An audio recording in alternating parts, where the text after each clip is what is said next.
Welcome to First Look, Washington Post Live's one-stop shop for news and analysis. I'm Jonathan Capehart, Associate Editor for the Washington Post. Well, we're finally here. The Iowa caucuses are just 3 days away, and there is no one better to walk us through what could happen than Dan Baltz, Chief Correspondent for the Washington Post, coming to us live from Iowa. Dan, welcome back to First Look. Thank you, Jonathan. You should be out here with us in the snowstorm. No, thanks. Um, Dan, how many Iowa caucuses will Monday make for you?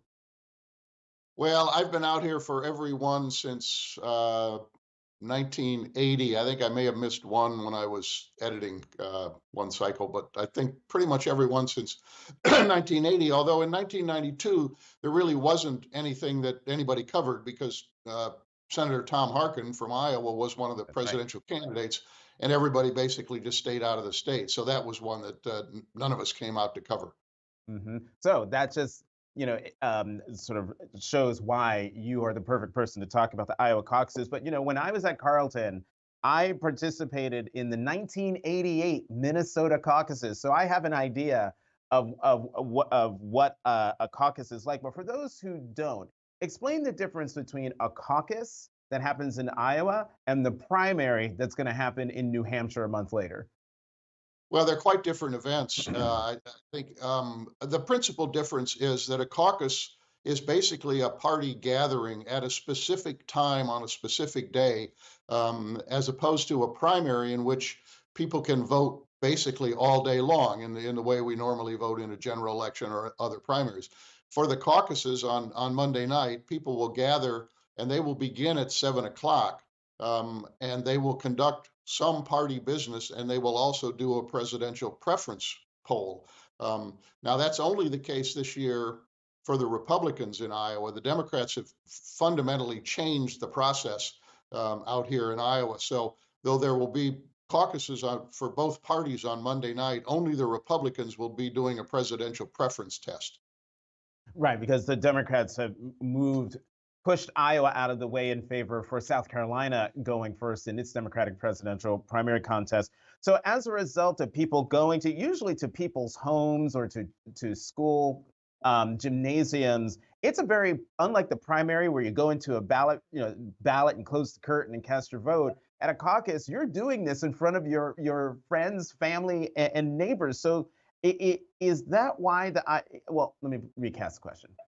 Does that make the Iowa caucus not necessarily an accurate bellwether of support within the Republican Party? Well, that could be the case. Although this year, my understanding is that they will be filling out a piece of paper. In the past, what you're talking about is the way caucuses in the past have operated, which is you go into this community center or a church, a school, whatever, and if the way the Democrats have always done it, you stand up and they say, okay, if you're for candidate A, you go to this corner of the room, and if you're for Yeah. candidate B, you go to that room. And if your candidate doesn't meet a certain threshold, you have to then go find another candidate who has met threshold. So you're doing this all in a public way.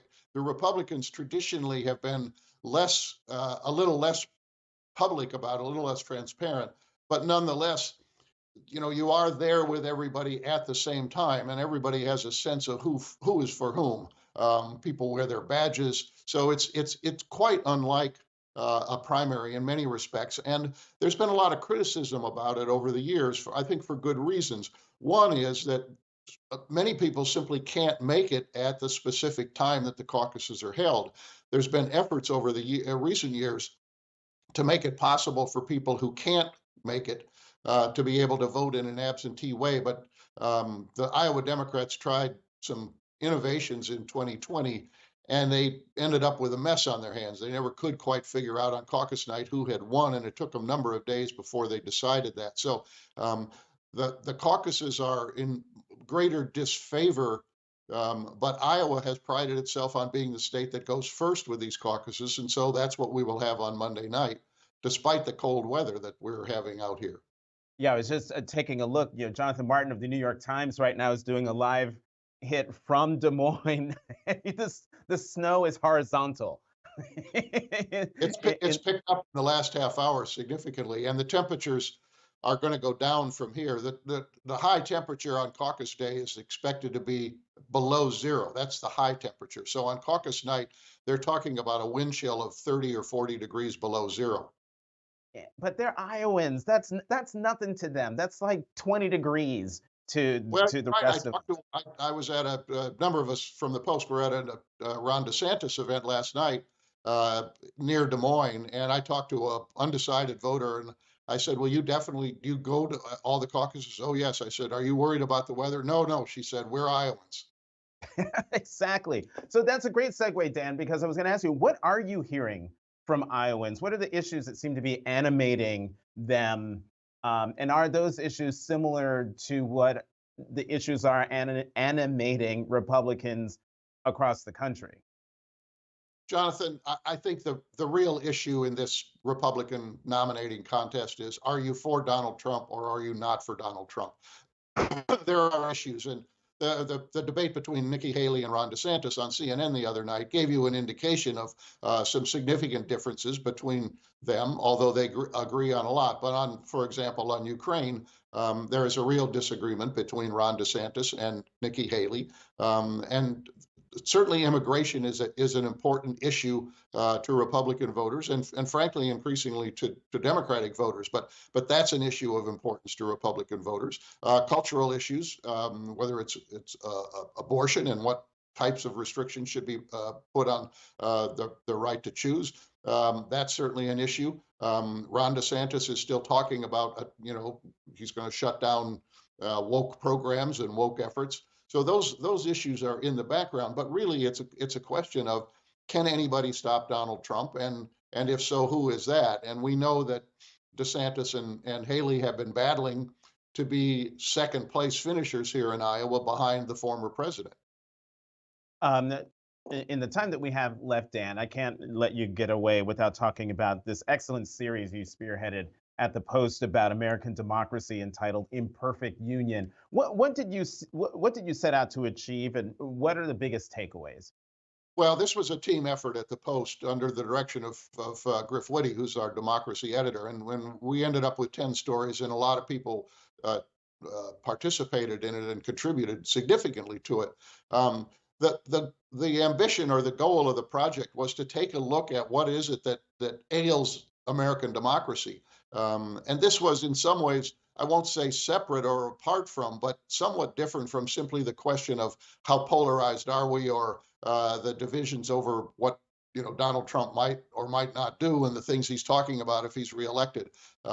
This was an effort to look more broadly at some of the structural issues and structural questions that have left many people feeling as though government and this democracy does not represent them in any significant way. And so that was what we were trying to do. And a couple of the pieces that I contributed to focused, first of all, on what are those structural problems, whether it's a United States Senate that obviously was never meant to be representative of the population, but nonetheless has become much more unrepresentative than the founding fathers might have expected, or the Electoral College, where Republicans have lost the popular vote in 7 of the last 8 elections, but have won a number of those elections because of the Electoral College. Is that fair?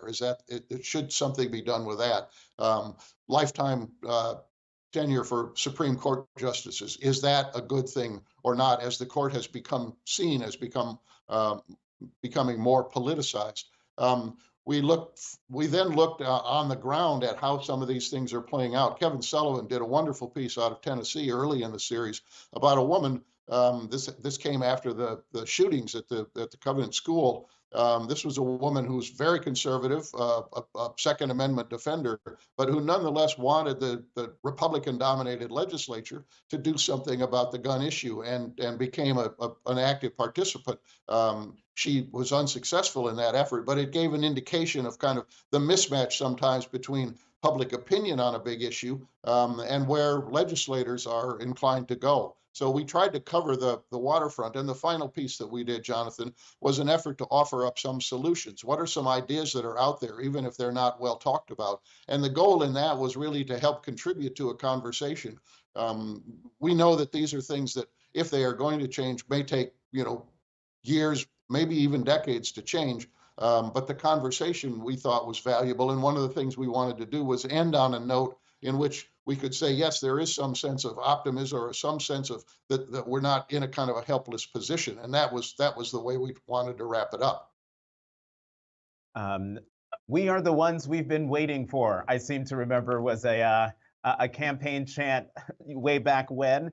Dan Baltz in snow-swept Iowa, thank you, as always, for coming to First Look. I would say have a good weekend, but you're not going to have one 3 days out from Iowa, are you? Jonathan, we'll have a good weekend one way or another. Don't worry about that. There'll be some campaigning, probably less than normal, but this is going to be the center of the political universe for the next 3 days. Next 3 days, and probably days after that, given the results we will see come Monday night.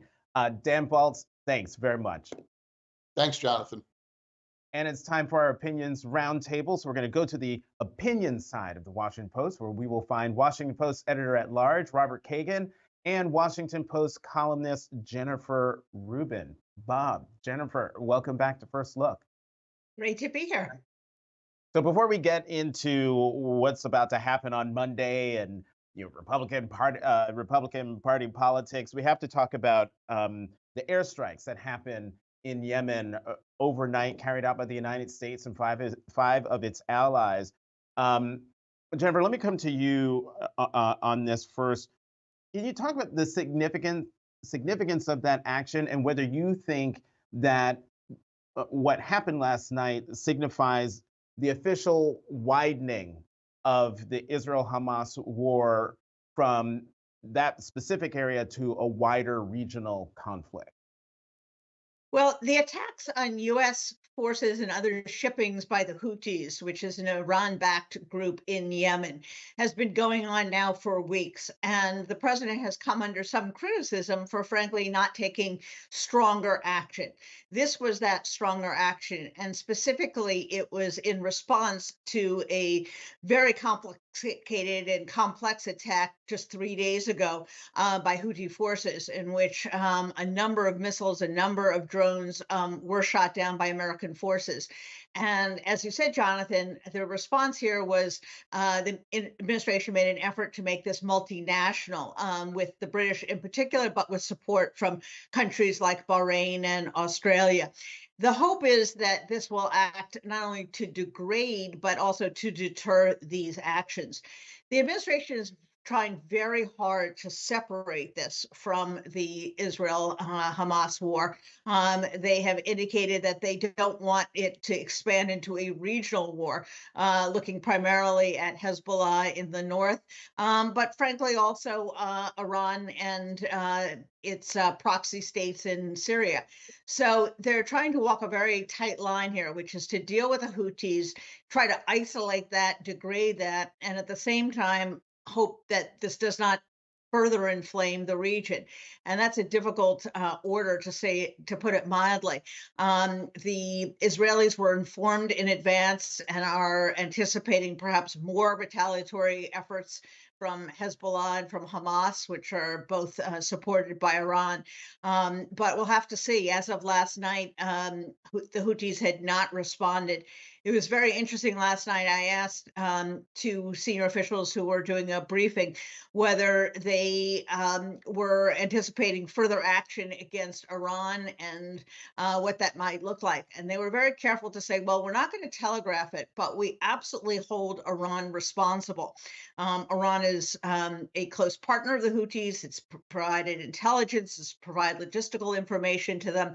So we are now in a situation in which I think eyes are turned not so much or not exclusively towards Israel, but towards Tehran. And this is really the nub of the entire problem in the region, which is Iran is a malicious force. And whether it's in Syria, whether it's in Lebanon, whether it's in the West Bank, whether it's in Gaza, Iran is lurking. And it continues to be a force in the Middle East that is quite dangerous. And we haven't quite figured out a way of, frankly, addressing it and Mhm. keeping them in their box. Bob, let me get you on another aspect of what happened last night, because that action only serves to highlight the extraordinary news about Defense Secretary Lloyd Austin's cancer diagnosis, the emergency hospital stay, and then the lack of prompt notification of the White House from the president on down. How big a deal? How big a deal is this? Well, I mean, in some respects, it is a big deal. I mean, it's not appropriate for a cabinet official to basically go off the grid for a few days without telling anybody. Everyone, I think, sympathizes with Secretary Austin's desire for privacy, et cetera. But unfortunately, when you take a job like his, you sort of forego your option of privacy. You know, and especially when we have like big military operations that we're getting ready to carry out. So whether it will lead to his dismissal, I kind of doubt it. I think this will ultimately die out, but it was a bad, if understandable, but nevertheless bad choice on his part. Yeah, bad call, but he's not going to lose his job over it. If you know anything about President Biden, you know that that latter comment is true. Let's turn to politics. Jennifer, you wrote a few days ago that if former South Carolina Governor Nikki Haley is not the nominee, it will be Donald Trump. And then you outlined what Haley must do so that, quote, we might actually see a competitive race rather than a coronation for a would-be dictator. I set that up because I want everyone to watch this. That election, Trump lost it. Biden won that election. And the idea that he's gone and carried this out forever to the point that he's going to continue to say these things to scare the American people are wrong. We've seen a lot of states come together and do more election integrity bills. We need to do more than that. We still have 3 or 4 states that I'm worried about that don't have that. But at the end of the day, I will always defend and fight for the Constitution. That's what we should do as Americans. I think what happened on January 6th was a terrible day, and I think President Trump will have to answer for it. So is that what you had in mind, or should you do more of that, or is it too little too late? Well, that was a minor start. I certainly wish I probably both wish that they had really taken it to Donald Trump. Unfortunately, both these candidates, both Ron DeSantis and Nikki Haley, are afraid to death of the base, which has become very radicalized, which has adopted the big lie. And so they've kind of danced around it. And instead, they spend most of their time sniping at one another. Now, that said, I think Nikki Haley is actually in the best position she's been in since the race began. And that's because of 2 things. One, Chris Christie dropped out this week, and he was someone who was absorbing at least part of the anybody but Trump vote. And the second thing is that Ron DeSantis has just never gotten off the ground. He's been a terrible candidate. He has been robotic and just downright weird. And voters have not taken to him. So in the most recent polls, it looks like Nikki Haley has gone ahead of Ron DeSantis. And that was actually one of my items on the checklist of things she has to do, which is I think she needs to come in second. She needs some momentum. I think she has got a good chance to come in second. But obviously, the distance between her and Donald Trump is very, very large. And that remains a problem. So is she running for second place, or is she positioning herself so that she actually might have an opportunity to pass him in New Hampshire, where she's running much, much closer? Bob, you wrote at the end of November an extraordinary essay entitled "The Trump Dictatorship is Increasingly Inevitable. We Should Stop Pretending." I raved about it. Lots of folks talked about it, but also lots of folks complained, well, dang it, Bob, you didn't give us any solutions. So then you wrote a follow-up where you gave some solutions. And one of the solutions was, can everybody coalesce, get out of the race and coalesce around one other candidate and give that person the strength to go after Trump? If my memory serves, that person was Nikki Haley.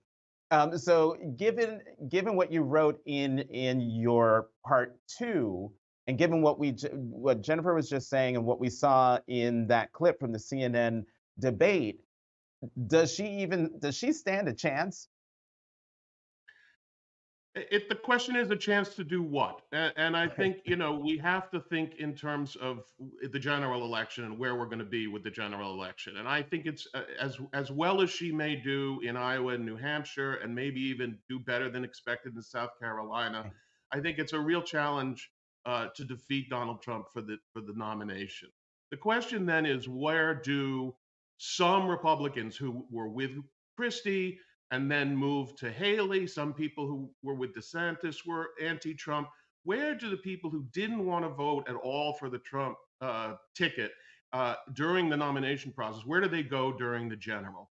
And a lot of that has to do with what Nikki Haley does after she has not won the nomination. Does she endorse Trump? Does she accept a role as potentially his VP? And we are playing for a very small percentage of Republicans. The vast majority of Republicans cannot be moved. The question is, can we move a few percentage points in favor of, or at least away from Trump in the general? And I believe that what Nikki Haley and Chris Christie have been about in this period does lend hope to that possibility, but a lot depends on what people do later on. I think it's important to establish that there are significant numbers of Republicans who do not want to vote for Donald Trump. That's what the Nikki Haley candidacy represents. The question is, where do they go in November after Haley has lost? In your Trump dictatorship piece, you wrote that Trump will have locked up the Republican nomination in 13 weeks. Do you still see that being the case? Look, the hopeful, I hope we don't have a dictatorship in the country. Part of me thinks that, yeah, maybe we have a chance, and I'm certainly going to root for it. And I think everybody should work hard now insofar as they have the capacity to make that happen. But if you had to ask me as a kind of, as a historian and as an analyst, I would say the odds are against Trump not winning the nomination. Jennifer, one of the other things that Bob wrote in his piece, which it alarmed me only because I could see exactly what he was talking about. And this was back in late November when he wrote, I'm talking about you like you're not here, Bob. But, okay.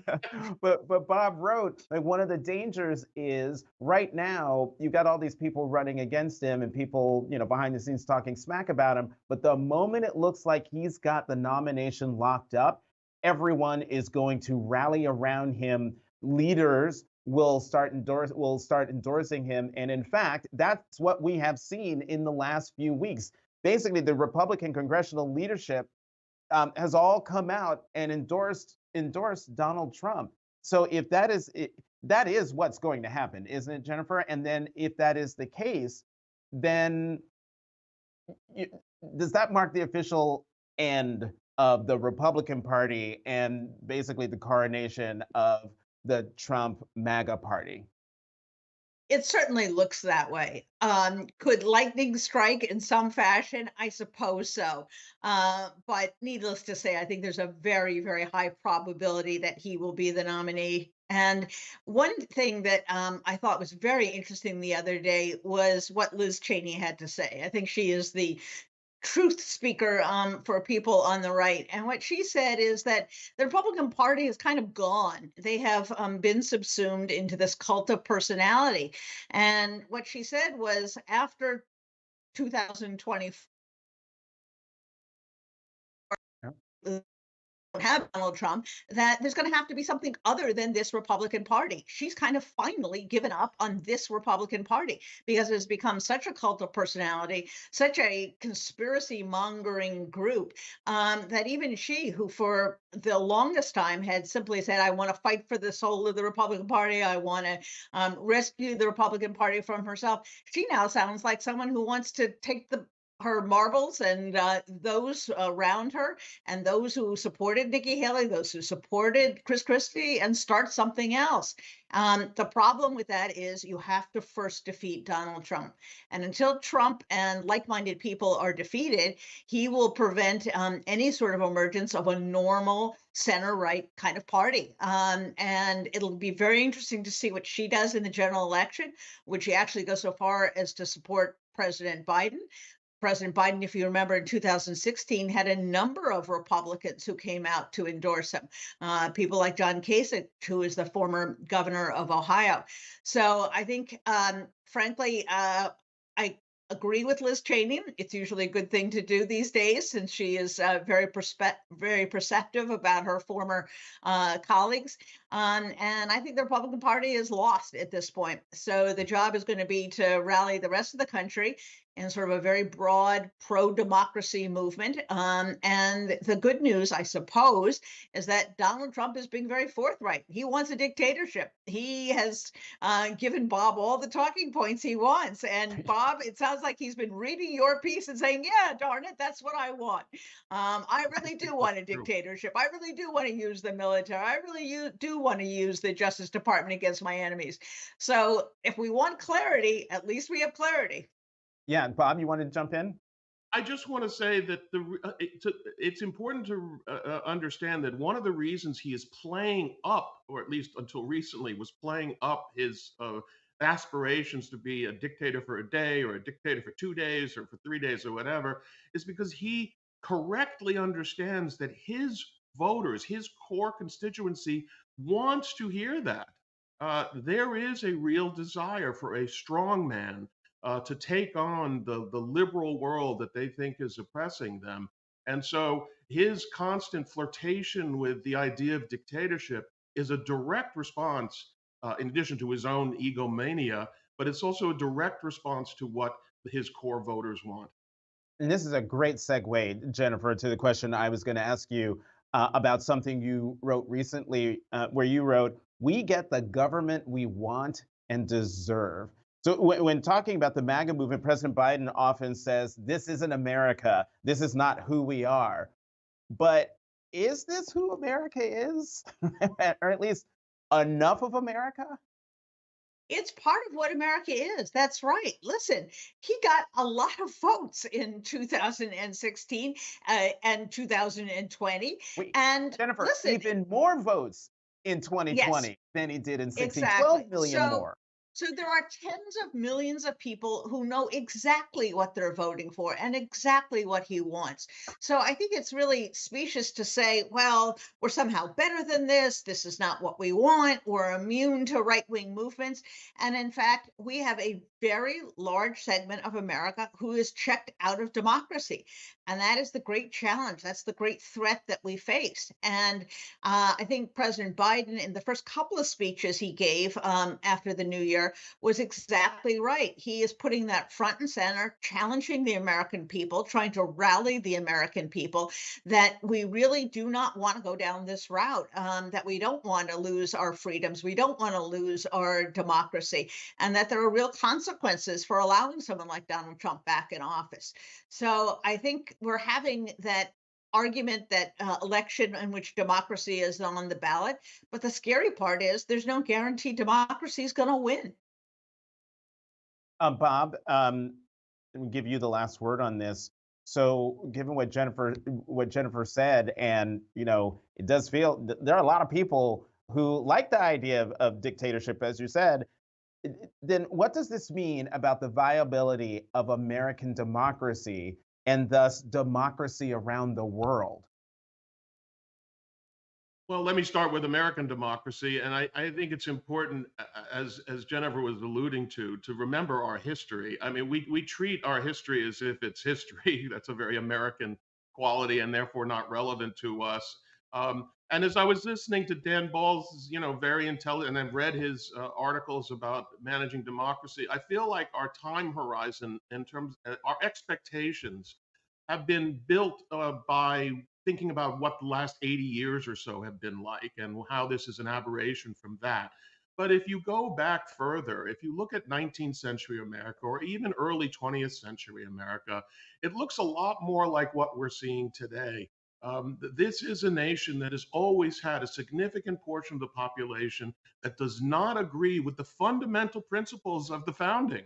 There are millions and millions of Americans who believe that the United States was founded as a Christian nation, for instance, which was absolutely contrary to the founders' intention. And so we have to realize that this has always been with us. And the point being is that it's always a struggle. I think Americans, or at least Americans who do cherish fundamental American principles, have gotten very complacent in assuming that others, the institutions, will automatically protect us without realizing that American history is a history of struggle in which liberalism has not always been successful, and that we are back in that struggle. It's not unlike the period before the Civil War.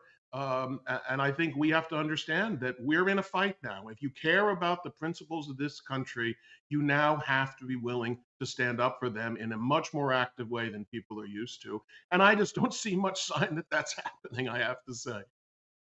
Well, I hope come election day this November that at least that last piece that you said will be proven wrong. Bob Kagan, Jennifer Rubin, thank you both very much for coming back to First Look. Have a good weekend. You too. Thank you, John. Head to WashingtonPostLive.com to find out what interviews we have coming up and to register. I'm Jonathan Capehart. Thank you for watching Washington Post Live's First Look.